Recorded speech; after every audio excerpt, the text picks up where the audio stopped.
बुला लो अब मदीने में दोबारा या रसूल अल्लाह। ये वीडियो में एक बच्चा जो है वो नाक भी पढ़ रहा है और रो भी रहा है। तो जब वो उम्रे के लिए जा रहा था तो फैसलाबाद एयरपोर्ट पर जो है उनके अमले की जानिब से इंतहाई अफसोसनाक जो है वो अमल किया जाता है, जिसकी वजह से वो बच्चा उस वक्त रह जाता है। ना उसका कोई डिसिप्लिन, ना वो कोई पढ़ा लिखा भी मुझे लग नहीं रहा था शक्ल से। तो मुझे कहता मैं आपके ऊपर एफआईआर दूंगा। आप मेरे सामने मुंह बंद कर, मुंह बंद कर, आप जानते नहीं है मुझे। ये उसकी लैंग्वेज थी। अब मैं परेशान था, साथ मेरे बच्चियां थी, मेरी बेटियां थी, मेरी मिसेस थी, मेरा स्टाफ था स्कूल का, और भी लोग थे। तो मैं मेरे मजबूरी चुप भी होना था और मेरे पास कोई चारा भी नहीं था। अब उस बंदे को ना कोई रास्ता नहीं मिल रहा कि इस बंदे को मैं किस तरह फंसाऊं, इसको मजीद परेशान करूं, इसको मैं टॉर्चर करूं। तो कहता ये बच्चा कौन है? मैंने कहा ये मेरा स्टूडेंट है, ये उम्रे पे जा रहा है। नहीं नहीं ये नहीं जा सकता, इसकी अथॉरिटी लेटर नहीं है। मैंने कहा जी सबसे पहले तो मुझे अथॉरिटी लेटर का मुझे नहीं पता। हाँ, अगर आपको ये लगता है कि ये बच्चा, कहता जी आप इसको जाके वहां पे भीख मंगवाएंगे।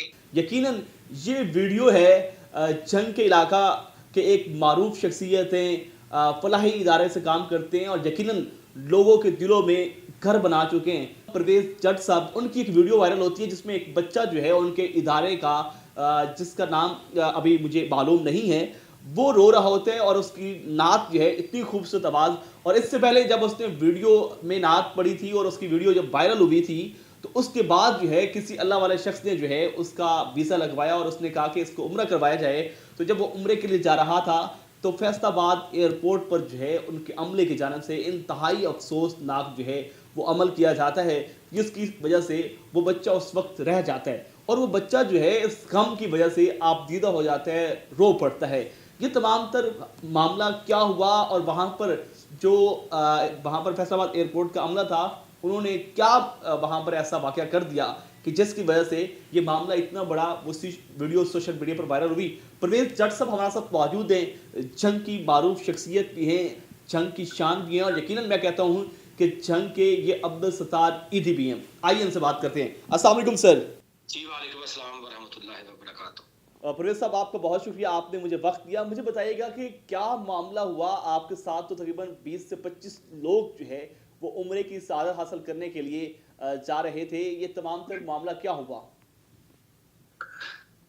एक तो थैंक यू वेरी मच, जज़ाकल्लाह खैर, आपने भी अपना कीमती टाइम दिया। ये 9 नवंबर की बात है।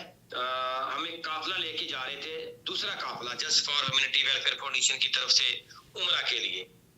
तो एक बच्चा था जिसका नाम था तैमूर, नात खान था वो, बड़ा अच्छा, उसको उम्रे का पैकेज मिला। उसको हम साथ लेके जा रहे थे। ये वही बच्चा जिसकी हम वीडियो बड़ी वायरल भी हुई थी नात पढ़ते हुए? बहुत ज्यादा वायरल माशाल्लाह। और उसने डिस्ट्रिक्ट जंग में टॉप पोजीशन भी ली थी, 50,000 का उसको कैश इनाम मिला था। तो आपको इस बारे में इल्म होगा। अच्छा, होता यह है कि उस दिन साउथ अफ्रीका की टीम आई हुई थी, पाकिस्तान आई थिंक, और वो टीम भी, उसने भी ट्रेवल करना था। काफी सारे रास्ते बंद थे, ब्लॉक थे। बहरहाल जी जैसे तैसे हम पहुंचे एयरपोर्ट के ऊपर। तो जब हम काउंटर पे जाते, इमिग्रेशन काउंटर पे, तो वहां पे 2 लेडी कांस्टेबल जो है ना वो ड्यूटी पे मौजूद थी। अच्छा जी, मेरे हाथ में 18 पासपोर्ट थे। तो उन्होंने कहा जी आप आधे इधर हो जाए, आधे इधर हो जाए, हो गए। उसने कहा जी फलां बंदे का पासपोर्ट दे, मुझे जल्दी करें। तो मैंने 18 पासपोर्ट में से ना वो एक पासपोर्ट देना था, वो तकरीबन 5-7 सेकंड जो है ना वो लेट हो जाती है। तो वो जो लेडी कांस्टेबल थी वो बड़ी गुस्से से उसने मुझे कहा कि हम कोई नौकर नहीं लगे हुए आपके, जल्दी करें। अच्छा, आप पहले लेट आए। मैंने कहा जी लेट तो हम नहीं आए, बाहर इतनी ज्यादा मतलब लगे हुए थे, नाके लगे हुए थे, हम क्या करते हैं, हम तो टाइम से घर से निकले हैं। तो पीछे से लेट आए हैं, ये सारा शहर बंद है साउथ अफ्रीका की टीम की वजह से। तो खैर मैं चुप कर गया, मेरे पास 7 बच्चे थे, फैमिली थी। तो मैंने कहा कि जी मैं देता हूँ 1 मिनट। वो जब 2-3 सेकंड लगे, जब उसने ये बात की तो साथ ही उसने एक बड़ी बड़ी बेहुदा सी एक और लाइन बोली। तो मैंने उसे बड़े एहतराम कहा कि मेरी बहन आप अपनी ड्यूटी पे बैठी हुई हैं, आपको जल्दी किस चीज की है? मुझे जल्दी होनी चाहिए, जिसने लाखों रुपए खर्च किए हैं, हमने जाना है, जहाज हमारा लेट हो रहा है। तो आप कहती मैं सुबह 6 बजे की आई हूँ। मैंने कहा जी 6 बजे की आई हैं या आप 5 बजे की आई हैं, आप तो अपनी ड्यूटी पे विराजमान है। अच्छा जी, खैर इसी असना में एक अदद सब इंस्पेक्टर जिसका नाम अब्दुल रहमान है, और जिसके सर पे ना तो टोपी है, कैप जो एक डिसिप्लिन का मुजाहरा होता है, इमिग्रेशन FIA का था आई थिंक, और ना ही उसने शर्ट अंदर की हुई थी, और हदूस टाइप उसका मतलब एक वजूद, जिस तरह का गुंडा कोई, मतलब मैं तो उसको आम में गुंडा कहूंगा, वो आता है। जी क्या हुआ है? कहती है जी देखिए इसने मेरे साथ बदतमीजी की है। क्यों बदतमीजी की है? मुझे कहता हुआ मैं आपके ऊपर पर्चा दूंगा। ये खुदा की कसम इस तरह की इसकी लैंग्वेज, जैसे सुल्तान राही नहीं बोलता, मतलब बदमाशी के तौर पे, ना उसका कोई डिसिप्लिन, ना वो कोई पढ़ा लिखा भी मुझे लग नहीं रहा था शक्ल से। तो मुझे कहता मैं आपके ऊपर FIR दूंगा। मैंने कहा सर आपने एक साइड से बात सुन के FIR तक आप पहुंच गए हैं, अब मेरा मौकफ तो ले ले, मुझे तो सुन ले कि बात क्या हुई है। अच्छा आप मेरे सामने भी मुंह बंद कर, आप जानते नहीं मुझे, ये उसकी लैंग्वेज थी। अब मैं परेशान था, साथ मेरे बच्चियां थी, मेरी बेटियां थी, मेरी मिसेस थी, मेरा स्टाफ था स्कूल का, और भी लोग थे। तो मेरे मजबूरी बच्चों भी होना था और मेरे पास कोई चारा भी नहीं था। खैर जी जब उन्होंने सारे डॉक्यूमेंट चेक किए तो तैमूर के भी डॉक्यूमेंट चेक हो जाते हैं, ओके हो जाता है। जब वो आगे जाता है ना, अब उस बंदे को ना कोई रास्ता नहीं मिल रहा कि इस बंदे को मैं किस तरह फंसाऊं, इसको मजीद परेशान करूं, इसको मैं टॉर्चर करूं। तो कहता ये बच्चा कौन है? मैंने कहा ये मेरा स्टूडेंट है, ये उम्रे पे जा रहा है। नहीं ये नहीं जा सकता, इसकी अथॉरिटी लेटर नहीं है। मैंने कहा जी सबसे पहले तो मुझे अथॉरिटी लेटर का मुझे नहीं पता। हाँ अगर आपको ये लगता है कि ये बच्चा, कहता जी आप इसको जाके वहां पे भीख मंगवाएंगे और ये इलीगल काम करवाएंगे। मैंने कहा इसके ऊपर अफसोस हुआ इस बात को। मैंने कहा सर देखें, अगर आपको लगता है कि मैं इस बच्चे से भीख मंगवाऊंगा या इससे कोई लीगल काम करवाऊंगा तो मैं आपको सबूत प्रूफ दे देता हूँ। मैंने कहा सर कि मैं जिम्मेदार बंदा हूँ, ये देखें AC झंग जो है उन्होंने आके जो उम्रे के टिकट वो डिस्ट्रीब्यूट किए हैं, मैं जिम्मेदार आदमी हूँ, जिससे कहते हैं मैं आपकी बात करवा देता हूँ। मुझे कहता है आप इस तरह करें। मैंने कहा सर मैंने 12-13 साल महकमा पुलिस में गुजारे हैं, तो आप काइंडली इस तरह ना करें मेरे साथ। कहता ठीक है आप अपने ना DPO से मेरी बात करवाएं। अच्छा मैंने कहा ठीक है मैं करवा देता हूँ। अच्छा जब मैंने DPO साहब को नंबर मिलाया और मैंने उससे बात करवाने की कोशिश की, इसी असना में उसकी लेडी कांस्टेबल के साथ ना आंखें चार होती हैं, मतलब वो उसकी तरफ भी देख रहा है जैसे कोई बंदा आंखों से बातें कर रहा होता है। तो मतलब वो कह रही थी कि ये आप क्या कर रहे हैं, आप उससे बात करके इसका मतलब इसको जाने देंगे। मतलब मेरा अंदाजा कि ये बात उसने आंखों में इशारों से की होगी कि आपने बजाय इसको रोकने के तो आप इसका मसला हल कर रहे हैं। तो वो बंदा मुझे खुद उसने कहा कि आप मेरी DPO साहब से बात करवाएं। मैंने DPO साहब से रिक्वेस्ट की, मतलब है कि वो अपने तकब्बर में थे, फिरौनियत में थे, मतलब है कि वो उनको बर्दाश्त नहीं हो रहा था 100%। अच्छा मैंने कहा कि सर आप उनसे बात कर ले, मेरे बारे में बता दें। तो DPO साहब मुझे कहा, सर ने कहा कि प्रवेश बेटा मेरी बात करवाई। मैंने जब उससे बात करवाई मुझे कहता है ये रिकॉर्डिंग मौजूद होगी, और ये भी रिकॉर्डिंग मौजूद होगी कि जब वो उसके कान में बात कर रही है, ये भी 9 नवंबर की दिन 11:30 बजे की 11:45 बजे की रिकॉर्डिंग चेक कर ले। जो बातें मैं कर रहा हूँ मेरी अगर एक बात आधी बात भी आगे पीछे हो तो मैं जिम्मेदार हूँ। तो उसने हाथ थका दिया मुझे। अब मेरी बेबसी का आलम यह कि मेरे साथ मेरे बच्चे हैं, मेरी बेटी है, और खुदा गवाह है कि मेरी बेटियां मेरी छोटी बेटी ने मेरा बाजू पकड़ा हुआ है। जब मैं थोड़ा ये भी सारी बातें इंसान को गुस्सा भी आता है और कि ये कर क्या रहा है मेरे साथ, तो वो मेरी बेटी मुझे यहाँ से पकड़ के कभी मेरी टांग से पकड़, पापा चुप कर दे, पापा प्लीज खुदा का वास्ता है यहाँ से निकले। तो मैं बच्चों की तरफ भी देख रहा हूँ, सारे स्टाफ की तरफ देख रहा हूँ, बड़ी शर्मिंदगी भी हो रही है। नहीं उसे एहसास नहीं हुआ कि मासूम बच्चे साथ हैं, कुछ कम बंदा शर्म कर लेता है, कोई हया कर लेता है। असल में जो कमजोर लोग होते हैं ना, जिसकी माँ बाप की तरबियत अच्छे तरीके से नहीं होती, जिसके माँ बाप का पता ही नहीं होता, कम से कम मेरा ख्याल कहता है उस बंदे को अपने बाप के नाम का भी नहीं पता होगा। वो एक गंदा और घटिया इंसान था। मैं कभी भी इस तरह के वर्ड यूज करता नहीं हूँ, लेकिन मुझे ऐसे बच्चे के साथ धोखा कर दिया परवेज भाई, एक ऐसे बच्चे के साथ जिसकी माशाल्लाह इतनी खूबसूरत आवाज है और नात पढ़ते हुए आप दीदा हो गया, रोने लग गया, और यकीन जाने के लोग उसके साथ इतनी मोहब्बत करते हैं कि बहुत सारे लोगों ने कहा कि हम आपको उम्रे का टिकट देते हैं, बच्चे को उम्रा करवाएं, लेकिन फिर उसका बुलावा आया, लेकिन उसके साथ ये ज्यादती, बड़ा अफसोस हुआ। तो आपने फिर उसके बाद कोई कानूनी कार्रवाई करने की कोशिश की उनके खिलाफ? अच्छा अब मेरी बात देखें ना, पूरी कंप्लीट होने दी। जब उसने धक्का दिया कि मैंने DPO साहब से बात नहीं करनी, तो मैंने कहा सर आपने खुद ही कहा है। अच्छा उसने मोबाइल पकड़ा, जी अस्सलाम वालेकुम।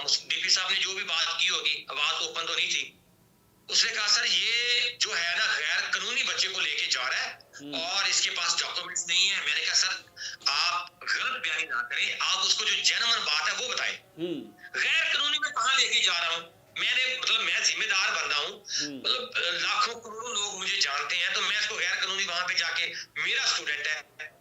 अच्छा जी, उसने फिर डीपीओ साहब से कितनी गलत बयानी की कि सर ये मुझे कहता है कि मैं आपकी वर्दी उतरवा दूंगा। ओ माय गॉड, मैंने कहा सर कितनी शर्मिंदगी की बात है कि आप इतना झूठ बोल रहे हैं। और खुदा की कसम जब वो ये बात भी कर रहा था, तब भी वो लेडी कांस्टेबल की तरफ ना आंखों में आंखें मिला के कह रहा था कि देखिए मैं अब इसका बंदोबस्त करता हूँ। खैर जब उसने मोबाइल फोन मुझे पकड़ाया झूठ झूठ बोल के, तो मैंने डीपीओ साहब से कहा कि सर मैं आपको बाद में सारी तफसील बताऊंगा, अब ये बंदा बज़िद है। तो खैर उसने कहा जिस बच्चे को अपलोड करें। मैंने कहा जी बात सुनिए, अब ये छोटा सा बच्चा 13 साल इसकी उम्र है, ये बाहर निकलेगा कहाँ जाएगा? ये फैसलाबाद का एयरपोर्ट है, मेरा डिस्ट्रिक्ट झंग में घर है, तो ना इसके पास मोबाइल फोन है, ना इसको घर का कोई नंबर याद होगा शायद, और जब ये बाहर निकलेगा तो ये तो बेचारा फंस जाएगा, ना इसके पास कोई पैसे होंगे। उसने कहा जी ये हमारी, ये आपकी टेंशन है। तो फिर मैंने फैसला वहां पे किया कि मैं भी ऑफलोड होता हूँ, क्योंकि उस बच्चे की तो मेरी रिस्पॉन्सिबिलिटी है। तो मैं भी ऑफलोड हुआ, वो बच्चा भी ऑफलोड हुआ। 3 लाख उस बच्चे का खर्चा गया, 2 लाख मेरी टिकट गई, 2 लाख 2.5 लाख की न्यू टिकट करवाई दोबारा मैंने। मतलब 1 सेकंड में 7-7.5 लाख रुपए का नुकसान भी हुआ, और उस बच्चे को इसने उम्रे पे नहीं जाने दिया।